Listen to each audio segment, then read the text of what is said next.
गोंदिया शहराच्या श्री टॉकीज भागातील शर्मा हॉटेल समोरून चोरीला गेलेली दुचाकी गोंदिया शहर पोलिसांनी ताब्यात घेत मूळ मालकाला परत केली आहे।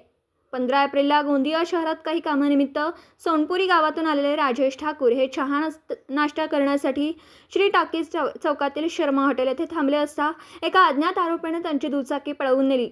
याची तक्रार राजेश ठाकूर यांनी 15 एप्रिलला गोंदिया शहर पोलीस ठाण्यात केली असता पोलिसांनी तक्रार दाखल करून घेत आरोपीचा शोध घेण्यास सुरुवात केली। गोंदिया पोलीस 8 मेला बायपास रस्त्यावर पेट्रोलिंग करीत असताना एक इसम विना नंबर प्लेट असलेली हिरो कंपनीची ग्लॅमर गाडी घेऊन जात असताना पोलिसांच्या निदर्शनास आला।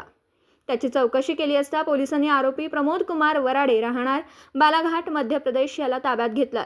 हा गुन्हा उघडकीस आला असून श्री टॉकीज चौकातून चोरीला गेलेली हीच बाईक असल्याचं निष्पन्न होताच आरोपीला ताब्यात घेत मूळ मालकाला बोलावून घेत दुचाकी कायदेशीररित्या परत केली आहे। दिवसभरातील घडामोडींचा आढावा घेण्यासाठी पाहत रहा N24 मराठी न्यूज चॅनल।